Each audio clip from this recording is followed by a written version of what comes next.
Bismillahirrahmanirrahim. Assalamualaikum warahmatullahi wabarakatuh. Alhamdulillah rabbil alamin, wassalatu wassalamu ala sayyidina Muhammadin wa ala alihi wa sahbihi ajma'in. Rabbil fa'na bima 'allamtana wa 'allimna ma yanfa'una warzuqna 'ilman yuqarribuna ilaika rabbal alamin.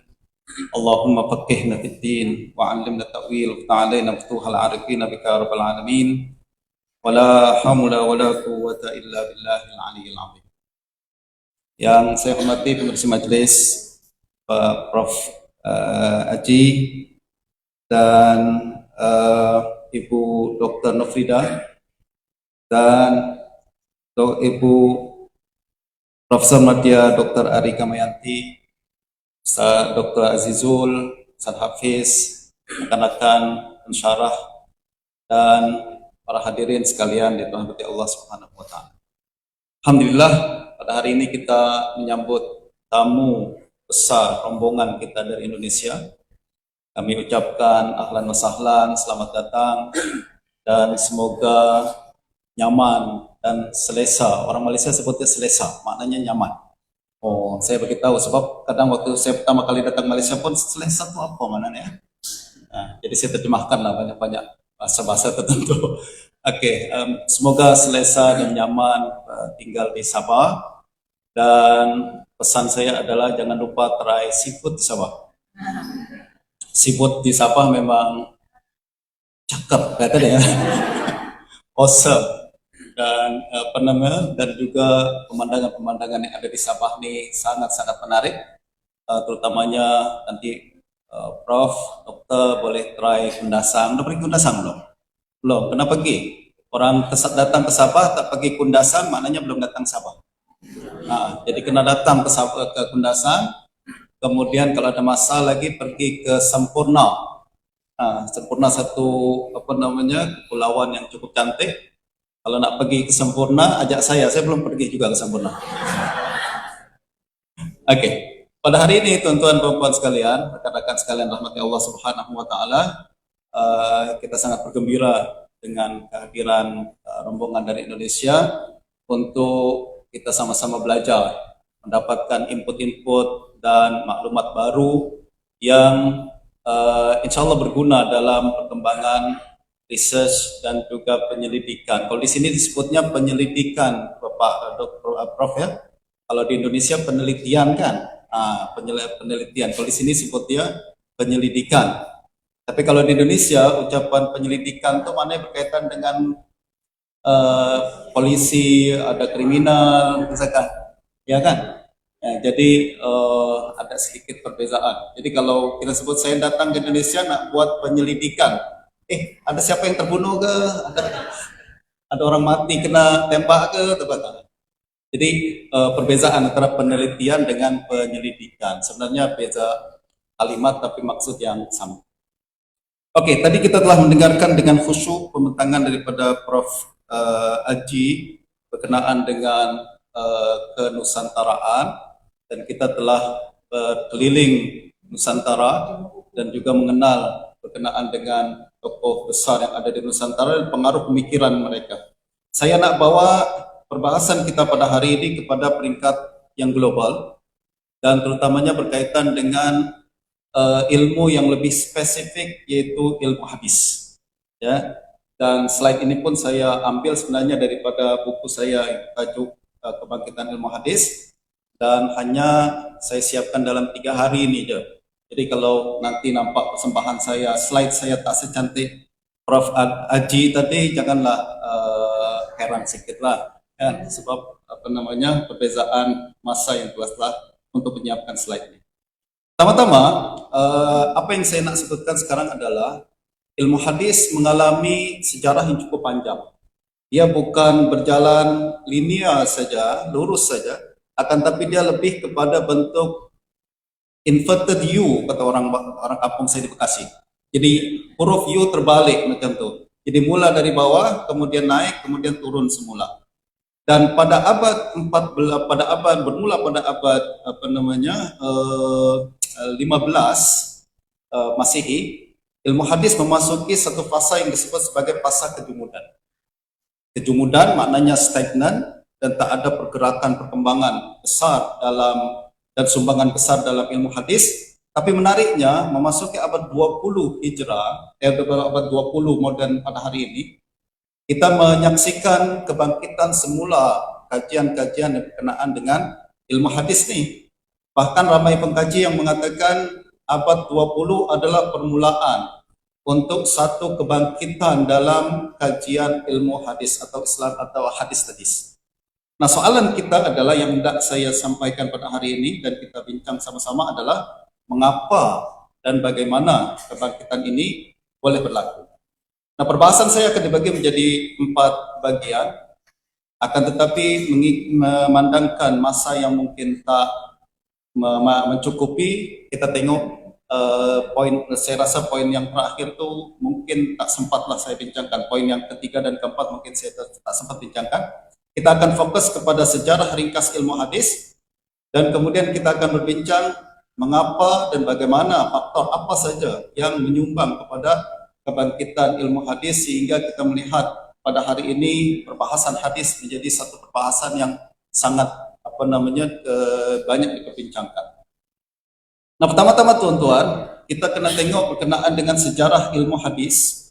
Dia bermula dengan pada abad pertama, kemudian berkembang pada abad kedua, kemudian ketiga, keempat, dan mencapai masa keemasan pada fasa yang ketiga, empat, dan lima. Kalau tuan-tuan boleh nampak.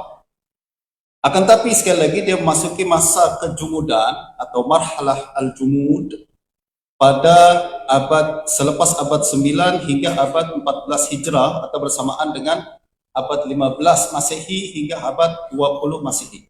Dan ini disebutkan oleh ramai pengkaji, antaranya Syekh Dr. Faruk Hamada, kemudian juga Dr. Nurdin Itter, dan ramai lagi pengkaji hadis yang lain. Mereka kebanyakan yang mengatakan kejumudan dalam perbahasan ilmu hadis berlaku lepas abad 9 Hijrah hingga abad 14. Itu secara abad Hijrah. Akan tapi bersamaan dengan 15 Masehi hingga 20 Masehi. Jadi kita boleh bayangkan ada 500 tahun dari keilmuan jumud dalam ilmu hadis. Sebenarnya kalau kita nak tengok juga, ini tidak hanya berlaku pada ilmu hadis saja. Ilmu-ilmu yang lain juga umat Islam tengah mengalami kejumudan pada zaman itu. Kenapa? Kalau tuan-tuan perasan, abad ini kan umat Islam kebanyakan berada dalam penjajahan, ya kan? Penjajahan, hampir semua negara-negara Islam berada dalam jajahan, sama ada Inggris ataupun Perancis, Portugis, Belanda, betul tak? Dan dalam keadaan penjajahan ini, perkembangan ilmu tidak akan berkembang sebagaimana yang sepatutnya.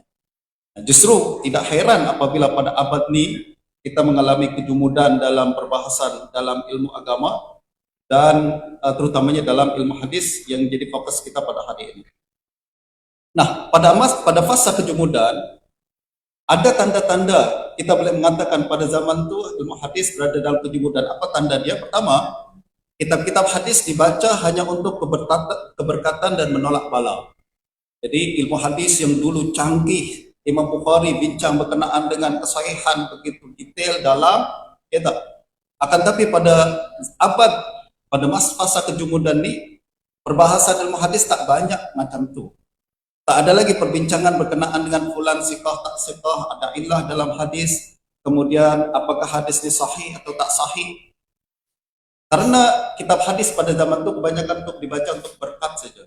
Jadi kalau ada nak menolak bala, orang kumpul sama-sama bagi Sahih Bukhari sama-sama kita baca untuk menolak bala dan sebagainya. Jadi Sahih Bukhari yang dulu satu karya akademik yang sangat tinggi kualitasnya, pada hari itu sekedar kita ambil berkat saja kan. Ini salah satu bentuk kejumudan. Dan berikutnya perhatian berlebih kepada sanad-sanad periwayatan. Jadi fokus dia adalah kita belajar hadis nak dapat sanad dari guru. Sanad daripada guru saja, saya bersambung sanad saya dengan pelan-pelan, dan karena minat kepada sanad terlalu tinggi, kadang sanad tak sahih pun diambil juga. Seperti sanad periwayatan daripada jin, ada kitab tuan-tuan bertajuk Musnad al-Jin. Jadi periwayatan dalam sanad itu semuanya adalah melalui satu perawi yang nama dia adalah dari jin. Begitu juga dari Muammarun. Muammarun ini satu tokoh-tokoh, satu nama-nama fiktif dalam sanad hadis yang katanya kononnya punya usia sangat panjang, 300 tahun, 500 tahun. Ini dalam ilmu hadis minat kepada sanad diminati oleh kalangan penuntut hadis pada zaman masa kejemudan karena mereka punya sanad yang tinggi, ali. Sanad ali dalam hadis ini adalah semakin sedikit perantara antara kita dengan Nabi, semakin tinggi sanad tersebut. Misalkan saya punya sanad dalam Sahih Bukhari antara saya dengan Imam Bukhari hanya 14 orang saja misalkan.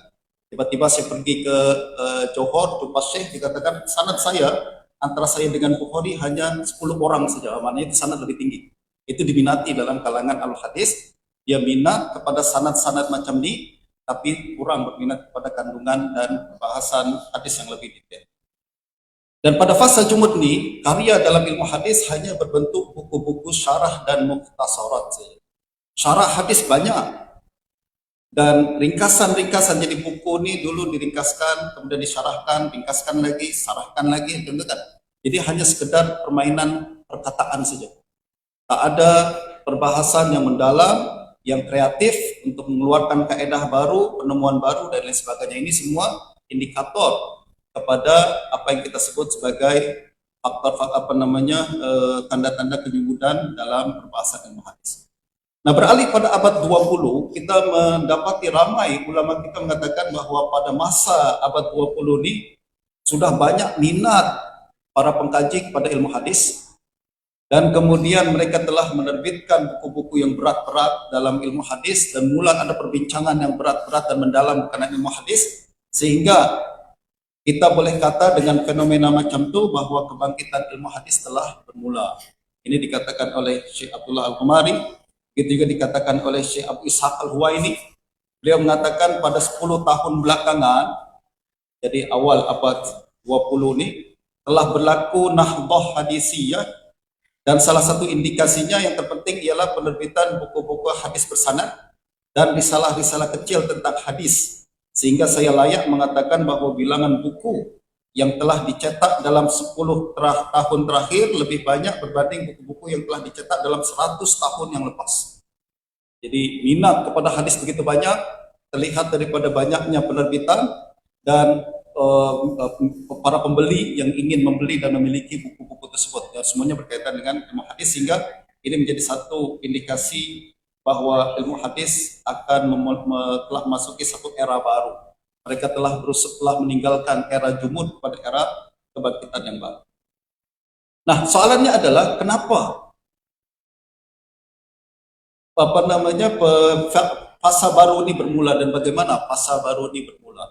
Apa faktor-faktor di sebalik minat besar umat Islam untuk kembali belajar hadis dan mendalami ilmu hadis? Saya melihat paling kurang ada 3 faktor utama yang membuat mereka berminat semula kepada ilmu hadis ini. Yang pertama adalah ada pengaruh semangat tajdid dan juga pembaharuan dalam kalangan pemikir Islam. Dan yang berikutnya ada kesan pengaruh teknologi, yaitu kehadiran mesin cetak yang membuat penyebaran ilmu menjadi lebih murah, cepat, dan terjangkau oleh semua kalangan. Dan yang terakhir juga adalah cabaran dari luar. Cabaran dalam bahasa Indonesia tantangan, ya. Jadi tantangan dari luar, yaitu dalam bentuk orientalisme. Kita mulakan satu persatu.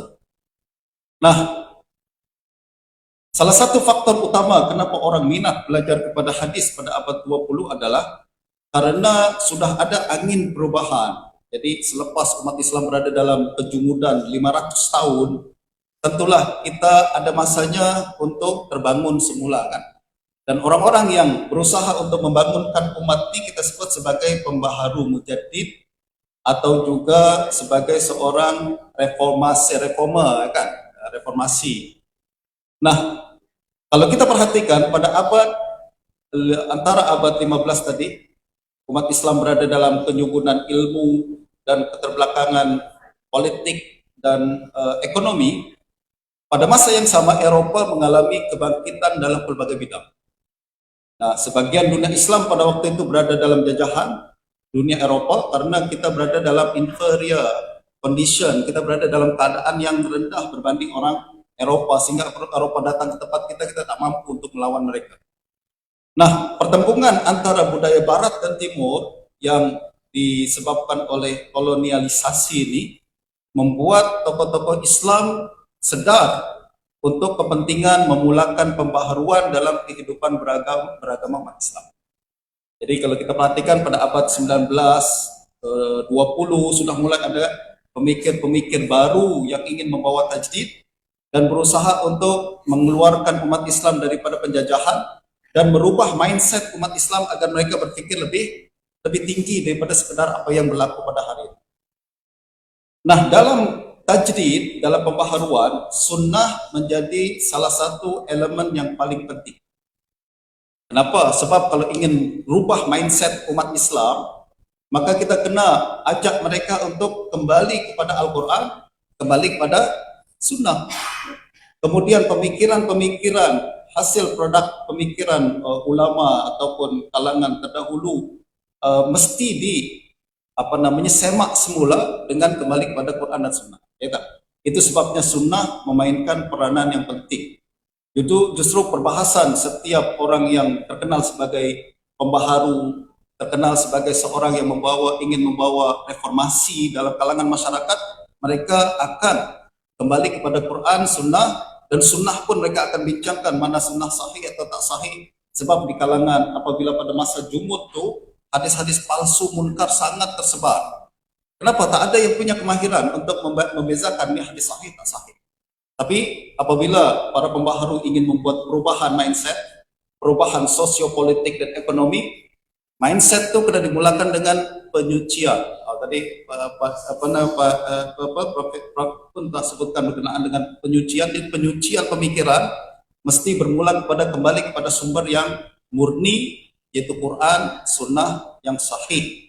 Quran, bandingkan antara Quran dan hadis, kita akan nampak kesan hadis lebih banyak. Sebab Quran hanya menyediakan garis besar saja kan. Hadis memberikan kita ajaran secara tafsil dan detail. Justru perhatian jauh kepada hadis berbanding kepada Al-Quran. Itu sebabnya dalam semangat pembaharuan kita akan nampak orang yang ingin membawa pembaharuan, dia akan selalu memberikan perhatian kepada ilmu hadis. Nah, pembaharuan ini tuan-tuan, kalau kita tengok apa yang dibawakan oleh Prof. Azumadi Azra dalam jaringan intelektual ulama Nusantara, beliau mengatakan bahwa abad 18, 19, sentral umat Islam semua kembali kepada Makkah dan Madinah sebagai dua bandar metropolitan pada masa itu, ya kan? Justru pada abad itu kita akan nampak semua pemikiran pembaharuan kembali kepada ulama-ulama yang ada di Hijaz, seperti Ibrahim Al-Qurani, Muhammad Hayat Sindi, Saleh Al-Qulani, dan lain sebagainya. Dari mereka kemudian datang ramai ulama dari Yaman, India, Mesir, Syam, Maghribi, dan kemudian mereka berjaya untuk menyebarkan idea-idea baru, kepentingan untuk melepaskan diri daripada taklid, kepentingan untuk mengkaji semula istihad yang lepas dan menawarkan istihad yang baru, kemudian kepentingan belajar hadis dan lain sebagainya menyebar hingga ke berbagai negeri-negeri yang lain. Ini salah satu, bagi saya dia adalah satu asas yang memberikan yang memberikan kepada kita fondasi untuk untuk yang membuka jalan kepada kebangkitan semula pengajian atau Islamic Hadis Studies. Yang berikutnya tuan-tuan, satu faktor yang juga penting untuk kita ambil kira adalah teknologi. Jadi kalau tuan-tuan ada satu buku, ini buku populer yang ditulis oleh Malcolm Gladwell bertajuk The Tipping Point. Kalau Prof pernah nampak buku ini, dia bukan buku akademik tapi semi akademik. Saya suka buku itu, kecil aja, saya baca dalam 1-2 hari boleh khatam. Dia bincang berkenaan dengan tipping point. Dia adalah berbincang berkenaan dengan bagaimana satu idea boleh tercetus kemudian tersebar like wildfire, membakar semua, atau istilah kita sekarang bagaimana idea tersebut boleh viral Sebab ini perkara saya yakin dalam ekonomi pun kita perlukan idea nih. Kenapa? Kalau kita punya produk, gimana caranya agar produk kita viral? Orang kenal, orang minat, orang beli, betul tak? Nah, buku The Tipping Point bagi saya adalah satu idea yang memberikan saya satu gambaran umum berkenaan dengan bagaimana satu idea terbit, kemudian menyebar. Apa rukun-rukunnya agar idea tersebut boleh viral?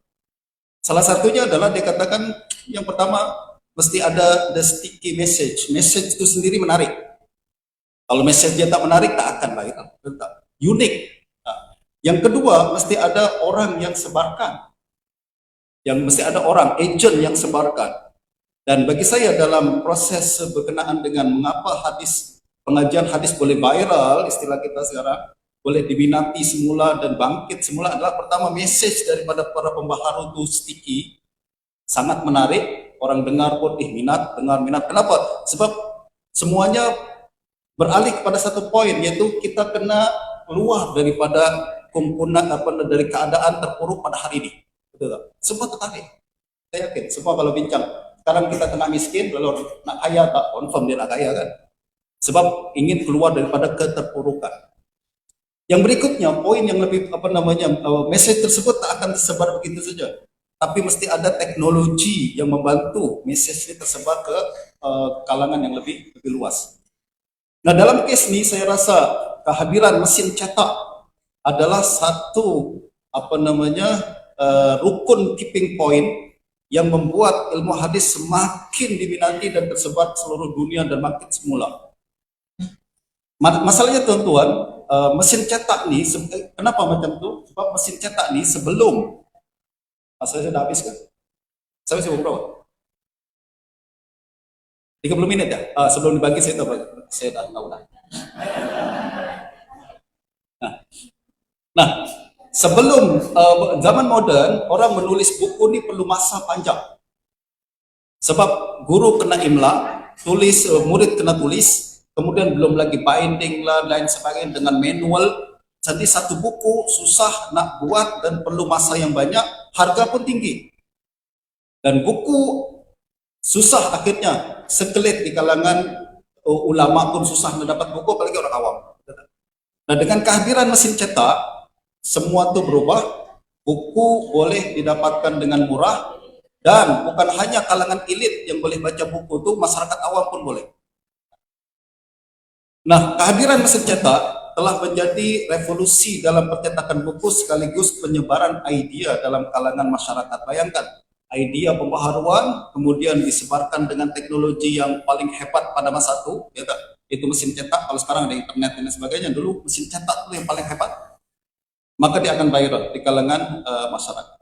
Bahkan seorang sejarawan bernama Francis Bacon mengatakan 3 benda yang merubah rupa dan kondisi seluruh dunia. Pertama, mesin cetak, serbuk misiu atau bahasa Melayu dia gunpowder itu. Lalu kemudian kompas. 3 benda ini apabila ditemukan dan diciptakan, berubah muka dunia berubah. Kalau dengan adanya gunpowder, berubah cara perang kita kan, bagaimana nak menaklukkan orang lain. Itu menyebabkan Eropa boleh pergi keluar Eropa dan invade dan colonize negara-negara di Asia Tenggara dan sebagainya. Begitu juga kompas, dengan adanya kompas kita boleh berpetualang ke seluruh dunia. Justru kehadiran kompas berubah peta dunia. Tadi kita dapat peta yang dihasilkan di Turki. Sekarang tengok peta macam itu kan. Kenapa? Sebab dulu orang bayangkan dunia macam ni, tapi dengan kompas dia datang sendiri, dia tengok bentuknya tak macam tu, jauhi bukan macam tu, jauhi bentuknya macam ni, kan? Itu merubah rupa dunia. Begitu juga adalah mesin cetak. Mesin cetak membuat kita makin pandai, merubah idea tersebar lebih mudah, akhirnya merubah keadaan umat Islam umat Islam kepada lebih baik. Nah tuan-tuan, mesin cetak ni diciptakan pertama kali oleh Johannes Gutenberg di Germany pada tahun 450. Ambil 450 itu tahun mesin cetak diciptakan pertama kali. Namun tuan-tuan, kilang percetakan rasmi pertama di dunia Islam baru didirikan pada tahun 1726 di Istanbul, Turki. Waktu itu Turki adalah khilafah Islam kan. Berapa jarak antara 450 dengan 726? Kira-kira 300 tahun. Soalan, kenapa umat Islam susah sangat nak terima mesin cetak hingga 300 tahun baru mereka terima mesin cetak sebagai bagian daripada umat Islam? Sebab ada negative perception berkenaan dengan mesin. Dan tuan-tuan, pada tahun 176 mesin cetak ini diterima di Turki itu pun kerajaan Turki hanya bolehkan kilang tersebut mencetak buku-buku sekular. Matematik boleh, sosiologi boleh misalkan. Tapi buku agama haram. Ini bayangkan bagaimana cara berpikir kita yang kita sebut sebagai zaman jumud tuh kan, melihat teknologi dengan pandangan negatif sehingga membuat kebangkitan kita tertunda 300 tahun. Ini yang kita kemudian para ulama katakan jangan negatif sangatlah kepada teknologi ini. Teknologi ini tidak ada halal dan haram, tapi siapa yang gunakan actually kan. Nah, ini yang kemudian kita kena ambil perhatian.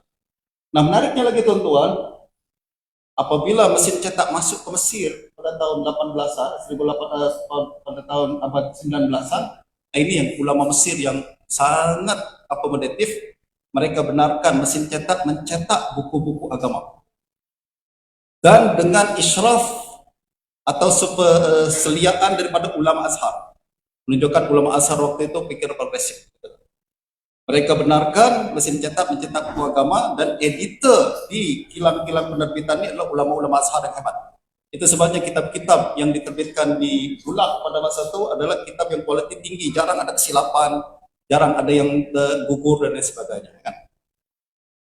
Nah, kemudian berkembang teman-teman di percetakan ini kepada berbagai percetakan dari India, kemudian di Mesir, kemudian juga terakhir sekarang ini pusat percetakan Timur Tengah ada di Beirut, ya kan? Itu semua adalah kelanjutan daripada penerimaan mesin cetak di kalangan umat Islam. Tentuan ada satu artikel bertajuk Technology and Religious Change, Islam and the Impact of Print. Ini buku yang cukup menarik, artikel cukup menarik berbincang berkenaan dengan impak mesin cetak dalam perubahan di kalangan sosio-religious umat Islam. Nah, ini yang saya ambil, kemudian ini pun salah satu perkara penting yang menyebabkan perubahan dalam minat umat Islam pada ilmu hadis. Dan yang ketiga, kenapa minat berkembang juga adalah karena cabaran Orientalism. Orientalism adalah kajian tentang budaya timur yang dilakukan oleh orang barat. Pada abad modern, Orientalism muncul seiringan dengan hajat kolonialisme.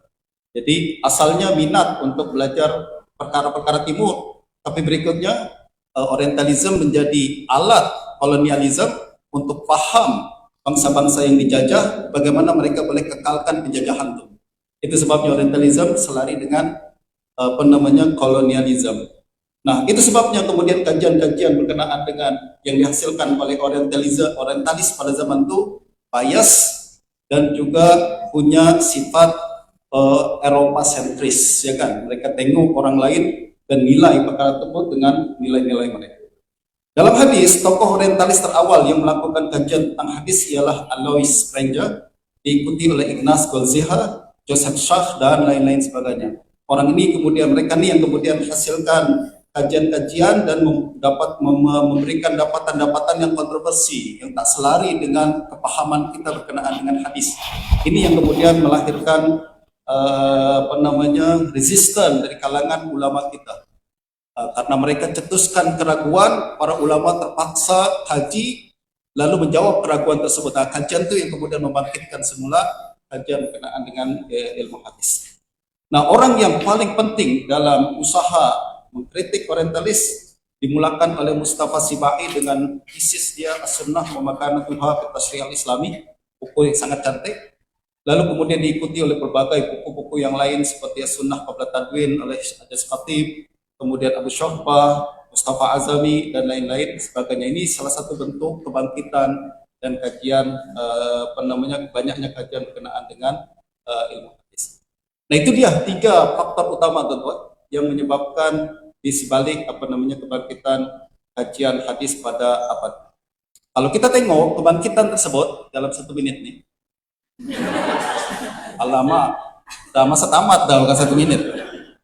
Maka kebangkitan tuh, saya boleh tambah sedikit, dia bermula daripada India, kemudian menyebar kepada negeri-negeri yang lain, dan tuan-tuan akan tengok perbahasan ini pada masa yang akan datang insya Allah. Dan saya terus pergi ke kesimpulan. Pengajian hadis atau hadis mengalami kebangkitan semula pada abad 20 selepas mengalami kejujuran sejak abad 15. Kebangkitan tersebut digerakkan oleh idea pembaharuan dan dibantu dengan teknologi. Ini penting, idea karena disokong oleh teknologi. Dan ulama India mendapat kemuliaan sebagai kalangan yang paling berjasa dalam membangkitkan semula pengajian ilmu hadis di abad modern. Mudah-mudahan bermanfaat. Kita jumpa semula pada masa akan datang. Sallallahu alaihi wasallam Muhammad wa alihi wasallam. Assalamualaikum warahmatullahi wabarakatuh.